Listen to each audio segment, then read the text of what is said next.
সংস্কৃত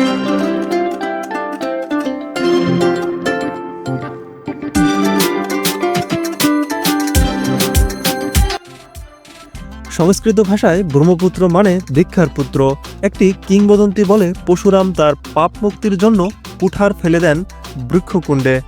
সেখান থেকেই জন্ম নেয় এক পবিত্র ধারা, যে ধারা আজ আমাদের পরিচয়ের অংশ।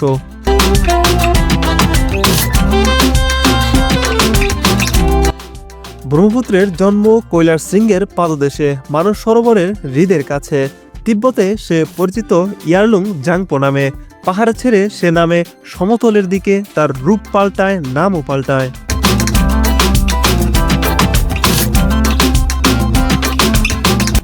অরুণাচলের পাহাড় বেয়ে সে হয় সিয়াং, আসামে সে হয় দিহাং, দিবং ও লোহিত এসে জুড়ে দিলে সে পায় পূর্ণতা, সে হয়ে ওঠে ব্রহ্মপুত্র।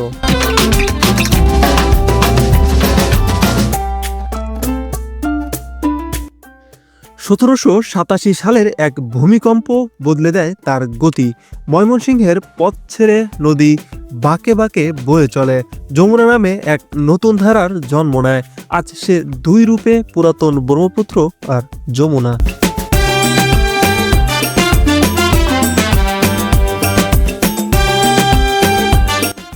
কুড়িগ্রামের রৌমারী দিয়ে সে প্রবেশ করে বাংলাদেশে। জামালপুরের বাহাদুরাবাদে সে ভাগ হয় দুই ধারায়। যমুনা পদ্মায় মিলিত হয়, পুরাতন ব্রহ্মপুত্র মেঘনায়। সবশেষে মিলন ঘটে বঙ্গোপসাগরে।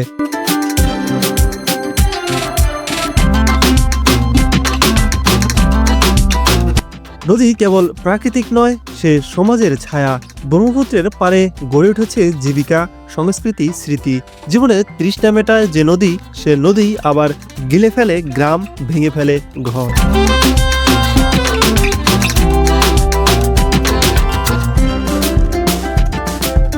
এই নদী টেকটনিক পরিবর্তনের সাক্ষী।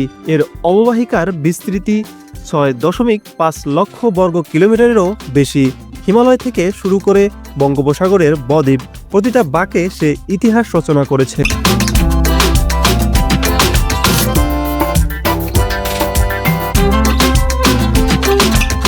গঙ্গা ও ব্রহ্মপুত্রের মিলনে গড়ে ওঠে বদ্বীপ। এটাই পৃথিবীর সবচেয়ে বড় নদীবদ্ধ অঞ্চল।